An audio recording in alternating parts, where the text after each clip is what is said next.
Welcome to Ethical Point, an explainer where we dissect complex UPSC General Studies Paper 4 case studies. I'm host 1. And I'm host 2. Today, we're tackling a classic, high-stakes dilemma, the brutal intersection between a pending career promotion and the absolute necessity of financial integrity. Imagine being just one signature away from a massive career milestone, but your boss asks you to bend a rule to get there. What do you do?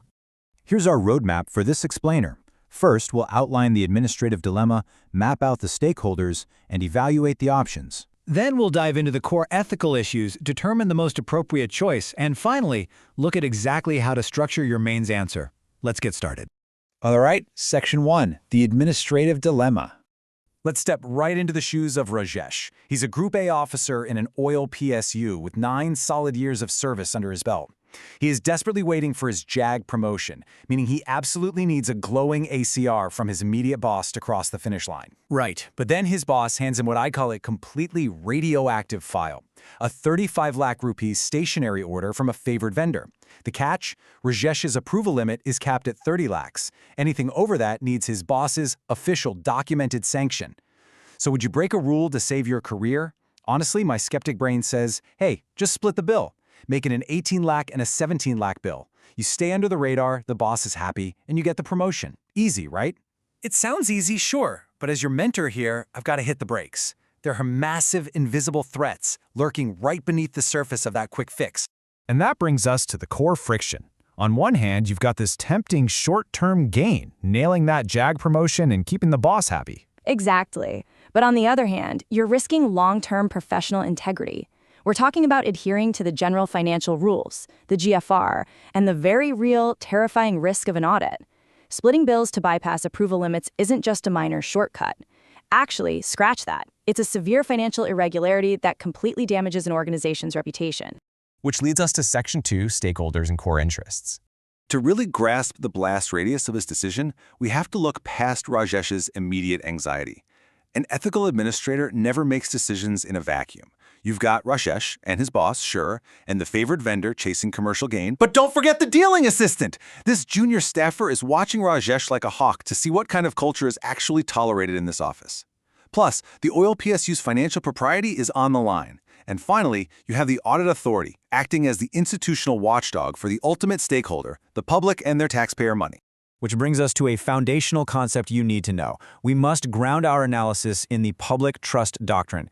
Let me give you a quick layman's definition. It basically means that as a public servant, you do not own the resources you manage. You are literally just a trustee holding them for the public. Exactly. Your fiduciary responsibility, which is your duty of financial loyalty and care, mandates that state funds be utilized transparently, strictly by the book. Absolutely not at the whims of a superior trying to bypass the rules. Let's move on to Section 3, Evaluating Rajesh's Options. All right, let's put Rajesh's choices through a Socratic stress test. In the exam, you must show you've systematically weighed every path. Option 1, split the order. Pros, it avoids delay and the boss is thrilled. Cons, it's completely illegal and the audit risk is off the charts. Right, then there's option 2, process a single order and send it up for sanction. It's 100% ethical and compliant, but the boss might perceive it as a lack of initiative and tank Rajesh's ACR. What about option 3? Trim the requirement so it genuinely sits under 30 lakhs. It shows management skills, but honestly, it's still playing games to avoid oversight and it delays the boss's priority. True. Option 4, apprise the boss of the rules in writing. It's very prudent and creates a transparent paper trail, but yeah, it'll definitely strain their relationship. And finally, option 5, report the whole thing to vigilance. This upholds absolute institutional integrity, but guarantees massive immediate workplace friction. Now for Section 4, the core ethical issues. Let's pause and define the exact ethical concepts at play here. This is make or break for conceptual clarity in your exam answers. First up, conflict of interest. Simply put, this is when what benefits you personally clashes with the job you were sworn to do. Pashias is right in the thick of this. His very understandable personal desire for promotion is colliding head-on with his non-negotiable duty to maintain financial discipline. The next concept is probity. Look, probity is a step above just basic honesty. In layman's terms, it means your integrity is bulletproof and documented. Spot on.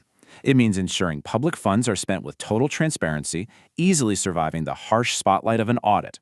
This case study really tests Rajesh's commitment to probity. Will he ensure accountability, Or will he evade oversight just to make his life easier?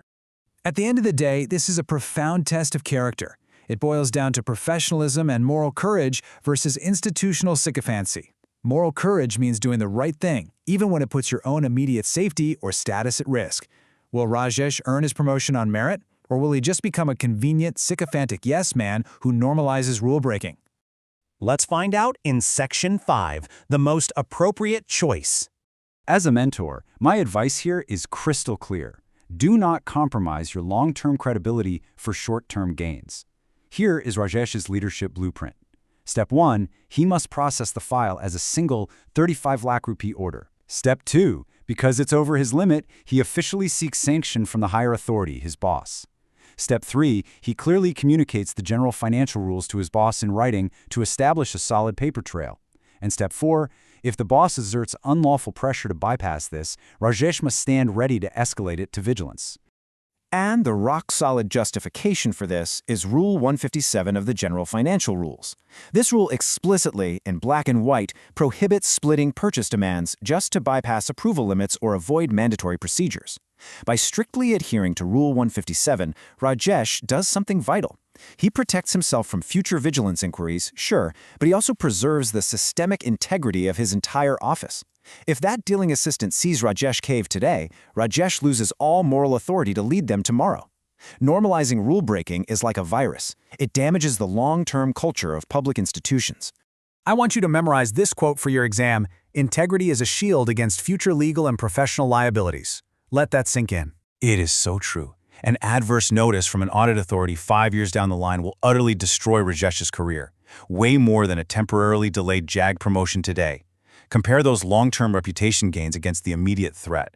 You can challenge a bad ACR. You cannot outrun a documented financial irregularity.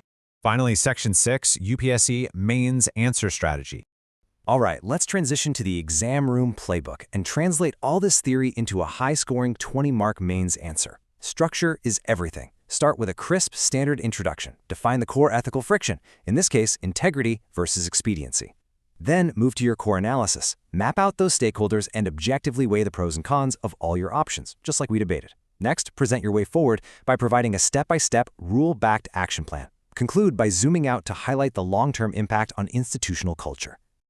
And please use these answer writing keywords. Sprinkle these exact technical terms throughout your response. Don't just vaguely say financial rules. Say GFR Rule 157. Don't just say it's the public's money. Cite the public trust doctrine and fiduciary responsibility. Throw in terms like probity, moral courage, and systemic integrity. This proves to the examiner that you possess a mature, advanced administrative mindset. We'll leave you with this final thought to use in your conclusion. Normalizing unethical practices permanently damages institutional culture. So the ultimate question is, and frame this in your answer, will you earn your promotion on merit or by becoming a convenient subordinate? Always choose professional courage over expediency. Thank you for joining us on this explainer. Keep studying, stay structured, and we'll catch you next time.